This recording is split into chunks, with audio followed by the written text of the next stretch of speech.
This Steve Jones Show podcast is now loading. The Steve Jones Show podcast is presented by Sunbury Motor Company, Purdy Insurance, and Brewers Outlet.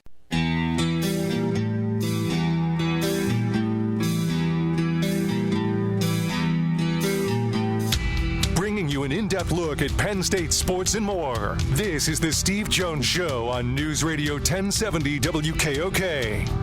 The Steve Jones Show is presented by Brewers Outlet, Sunbury Motor Company, and Purdy Insurance. Now, from the Sunbury Motor Studio, here's Steve Jones. Half hour being brought to you by our good friends at Brewers Outlet, Reagan Street in Sunbury, the beverage supermarket, imports, domestics, microbrews, the best selection of beer anywhere. Wine coolers, water, soft drinks, snacks. They roast their peanuts fresh and hot every day. 6 great flavors of slushies and ready-to-drink cocktails. High Noon, Jack Daniels, Crown Royal. All at, and of course, the pickle bar led by the Barrels and the Dills, indeed second to none. All at Brewers Outlet, Reagan Street in Sunbury, the beverage supermarket. Frank Bodani in just a moment, because we're going to talk about this. But the penalties for Michigan will be as follows. 4-year probation. Cool. 10-year show cause, Jim Harbaugh. Cool. Connor Stallions, 8 years. Cool. Sharon Moore gets an extra game of suspension, the 2 that Michigan handpicked this year and the first game next year. Oh, boy. The fine, I said, would be 8 figures. It was, but it was $20 million. Not 10, it was $20 million. Let's see.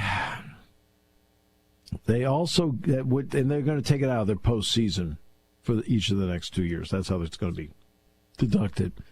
25% reduction in football official visits, 14-week probation during recruiting, and blah, blah, blah, blah. That's terrific. Okay. So there you go. I mean, if you listened to the show yesterday, that's pretty close to what we said it was going to be. Pretty close. So there you go. Overwhelming evidence shows impermissible scouting scheme. Really? It took you a year and a half to figure that out? Frank Bodani figured it out the first day. Welcome, Frank. It is always great to hear you on the other end, my good friend. Hey, good afternoon, Steve. And I can't believe it's 2 weeks into Beaver Stadium again. I know. How about that? Unbelievable. First of all, your reaction to Michigan. They did not receive a postseason ban, which I didn't think they would. They didn't receive scholarship reductions. What's your thought on what the NCAA gave them? Well, it's like, maybe like you said, kind of what you could expect, because they felt like, I mean, here we are a year later. Maybe that's the biggest thing. It took them a year to do this, but they had to do something, so-called quote unquote something, to address it, but they were never going to do it. To me, we're never going to do anything to truly punish them, right? In that sense, right? I mean, $20 million sounds like a lot, but I mean, how is anything of these so-called sanctions really going to hurt their football program or dent it in really any way possible? So, I mean, none. So they get 4 years probation, so don't be naughty again. A $50,000 fine plus 10% of the budget of the football program. A fine equivalent to the anticipated loss of all postseason compensation. So it's about $20 million, $10 million each year. 25% reduction in football official visits. That's nice. 14-week probation on recruiting communications. Cool. Connor Stallions, 8-year show cause order. Jim Harbaugh, 10-year show cause order. Denard Robinson, by the way, 3-year show cause order restricting him from all athletically related activities during the period. And Sharon Moore, 2 years, and gets suspended for a third game. The 2 games that were handpicked by Michigan, so he can coach his Oklahoma game. And the first game of 2026, which I'm sure will be against a directional university. Right. So So there you go. I really feel like, oh well. Next, how excited are you about what we are about to see from Penn State? We'll get back to football now. What's your thought about that? It's okay. That's all right. Penn State doesn't play Michigan this year, but no, they do not. Soon enough, we'll have this discussion. This will bad publicity, maybe, is right. That's what's going to be the biggest thing for them, if anything, right? Right. But yeah. As far as Penn State goes, yes, exciting because seems like we've been talking about the possibilities of this season in particular for a long time now, right? It's like we can't. Yeah. Is there anything more we can talk and write about and pontificate about before we finally get to see games because of all these expectations? We finally get to see this team. I'm excited because I think when you watch and cover Penn State football long enough, you have touch points of that of over the years, right? What teams are so special? What teams ended up more special than you thought? What teams lived up, so-called, to their billing? There's not a lot that you go to, right? Understandably, with the high expectations. This is a season, and these expectations are what people have been looking for since James got there and before. And it's like it finally seems like they really do have all of those pieces together to do what the fans want and, take a shot at an undefeated season and a national title. And those things are hard, but man, yeah, we're excited because I want to see how all this talk finally plays out. So I want to get to your job because, look, it's a season that people have been anticipating, and now we're going to find out exactly how it does play out. What does it take for you to handle? I mean, I know there's a lot of news now compared to most off seasons, but what does it take for you to put out stuff that you think is of interest, even though there really isn't anything happening? That's a great question. I mean, it depends in our industry a lot in this day and age is what is your staff setup? So some of the great people that cover this team are with staff. They're actually with staffs, right, of 2 and 3 people or more covering Penn State. Well, then you'll almost start to open the funnel, right? And you just start to hit on everything that a diehard fan might be interested in. Right. For folks like us with one person, I mean, you got to be picking. You got to pick and choose, right? What can you? I think part of it is to some degree, what can you maybe offer, insight-wise, or from a little different take about this team than what 40 other people are doing, right? So. Right. Do you have a thought on what maybe you've seen the team for 30 years? Well, what's this team? What does it compare to in the past? I mean, you can always learn from the past, right? And maybe you can draw some comparisons that are astute in some ways to what you've seen previously. Or, we just did a piece. Some others have been looking at like the top players in Penn State football history for the past 25 years, right? So, hey, at least somebody like ourselves, we've seen all 25 years, right? We can actually give maybe people a little bit of some insight into because we've seen those players. We're not just reading about them and ranking them. And some of those guys, right, are on this team, can be on this team. So I think it's trying to find some niches there as to looking ahead as to what can you expect. Steve, I'll tell you this, right? I think the most important part of the team is the offensive line. In a lot of ways, you could back that up. And when's the last time they've had an offensive line that could be as deep, as talented, as controlling the game as this one, right? Right. I mean, because you and I have heard it from James many times, but he's always had the desire. And let's go back to the Minnesota game. When Penn State played Minnesota, yes, they ran the 4th down play, and Luke Reynolds was able to get 32 yards, great block by Dominic Ruley. But Penn State closed that game out on its own terms. Does this offensive line give James Franklin a better chance of doing what he talks about in terms of closing out games on their terms? Oh, gosh, yes. And I think him and Andy Kotelnicki would love to do it. I think Joe Moorhead would have loved to do it in 16, but he couldn't necessarily, even with one of the greatest players in Penn State history, because you still need that type of blocking in front of you. And I think they have it, and I think they will be able to dictate terms this year from the beginning of the game and most important, like you mentioned, at the end of games. And that's going to be maybe one of the most satisfying things, I think, about the team. Absolutely.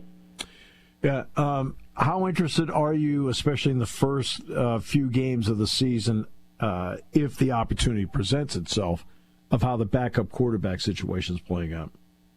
Well, yeah, because that guy, I mean, we all forget, writers, fans, everybody, that guy is one play away. And you don't want to think about an injury to your starting quarterback, but you got to see what's there. So, man, yeah, this is perfect time. These 3 games, to me, can really benefit this team in a lot of ways. And one of them is the backup quarterback, because you're going to see Ethan Grunkemeyer and Jackson Smolik a lot, I would think, over the whole first 3 weeks of the season. It's on-field audition, right? And you got to have that experience. You never know when a helmet can go into a quarterback's hand or something as simple as that, to take him out for the rest of one game or more than one game. Drew's had it happen before, right? We saw a couple years ago when Bo Prabula had to play most of the Rutgers game. We saw it last year. Wisconsin. It's important. To me, I guess people want to see the receivers in Drew. That's a big thing in the first 3 games. They want to see Jim Knowles' new defense kind of work together, work through some kinks and linebackers. But you're right. Backup quarterback's huge. So it's going to be great to see how we look at them, right? Give you something good to look at in the second half of a game that you're favored to win by 45 points. Well, you can argue 2 of the best players on last year's team are now playing in the NFL, Abdul Carter, Tyler Warren. Let's discuss the possibility of the next guys up here. At tight end, Reynolds, Rapplier, Dinkins. How do you look at tight end in the post-Tyler Warren era? I'm excited to see it and just from a different view, because I don't know if anybody ever expected to see what Tyler Warren did and all the things he did, but he's still one guy, So it got to the point where he was so relied on that you're thinking, man, maybe this could be different in a better way when you can rely on others as well. I think they're going to be harder to defend at that position.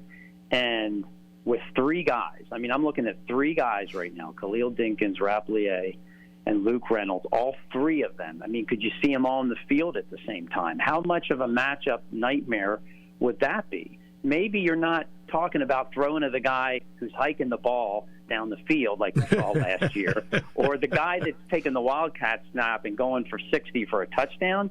But, we saw it back when Bill O'Brien took over, the way that he used multiple tight ends, and it really hasn't stopped. And I think there's such an advantage when you have 2 and 3 guys like they should have to employ at any one time and doing different things I think it's going to be really and people aren't seeing it. I don't think nationally people understand it. I think maybe some of the fan base doesn't yet as to because they've never seen Andrew play really yet. Right. I really think that's a huge advantage, and you team them with the multiple running backs. Look at what you got on offense before we even talk about the wideouts. Right, and then the other part is the Abdul Carter part, an absolute force off the edge. Denied Dennis Sutton, Zariah Fisher. Now you've got Jalen Harvey, Chaz Coleman, Mekhi Williams, other guys. How do you view that spot of it as to how Penn State might play it?